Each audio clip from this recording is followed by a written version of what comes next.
Today we are going to do something a little out of the ordinary. We're going to game on a graphics card with no video ports. Maybe.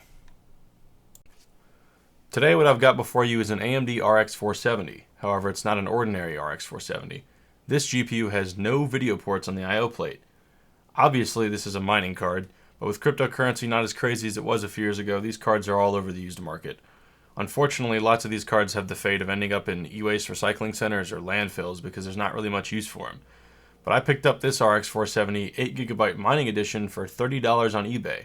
I would like to say I paid too much for it, but to be honest, I didn't really read the description to notice it was even a mining card, so I got this on accident. This card does have a hidden HDMI port behind the I/O plate, but from what I can tell, it's not actually wired because I couldn't get a video out of it. And if you look at the capacitor pads behind it, none of them are filled. They're all empty. Now let's see if this can play some games. First, let's talk about the system we have on the bench. We will be using an AM4 based platform with a Gigabyte Mini ITX motherboard paired with a Ryzen 5 4600G. The 4600G will be crucial for this project because of the onboard iGPU. We'll be pairing 2 sticks of DDR4 RAM with that, one 8GB and one 4GB stick for a total of 12GB. The memory capacity really doesn't matter. It's more about just seeing if the project will work. And lastly, we will have the RX 470 on the bench to see if we can game on it. Before I assembled the system, I wanted to apply a fresh layer of thermal paste to the Polaris card because I know it's probably been through a lot of work based on how dusty it is. I took the card apart and cleaned the old paste off, followed by a fresh new application. Next, I put the system together, but upon booting, I kept getting a black screen whenever the card was installed.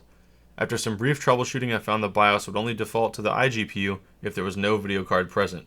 But because the RX 480 was installed in the system, it assumed that the primary video adapter needed to be that, and that therefore no video would display. This was an easy fix by forcing the iGPU in the BIOS. Next, I booted into my wonderfully fast Windows 10 hard drive to see if the device manager even recognized the card. At this point, I checked Device Manager to see if the card was recognized, and while yes, technically Windows could see the device, unfortunately, Windows was terribly out of date and missing all the drivers to correctly use the hardware at hand, so I stepped away for a while to let it update. When I returned to the system, the resolution had changed, indicating some sort of video driver had been installed. When I checked Device Manager this time, I could see the iGPU and I could see the RX 470. Well, that's a good step in the right direction.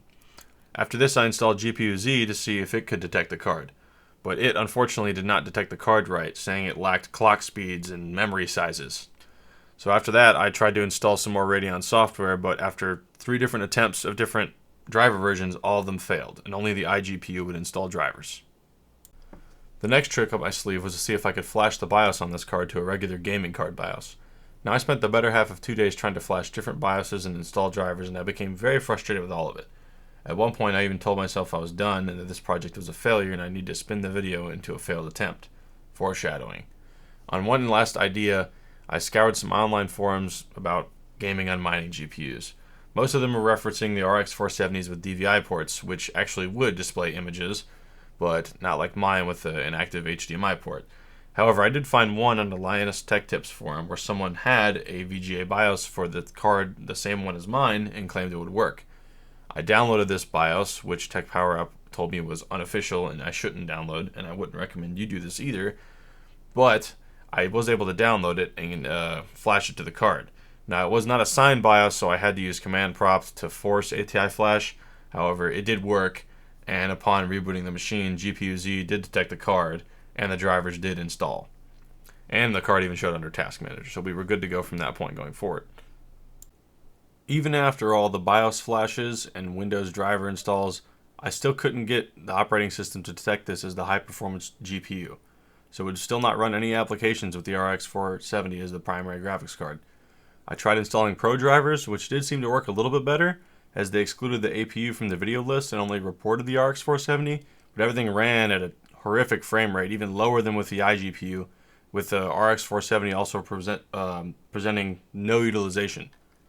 Swapping back to the standard drivers and the AMD tools even allow tuning and overclock and stress test of the card, but I still couldn't get any programs to recognize the card. At this point, I basically gave up and decided to shelf the project for now. I've spent too much time trying to get this set up to work and I can always come back later. I think the Ryzen APU encouraged more issues than helping with driver conflicts. An Intel system might have worked better for this. For now, I've shelved the project and would appreciate any insight anyone else has with ideas to get the system fully functional. I appreciate you taking the time to watch this, and I'll see you all in the next one.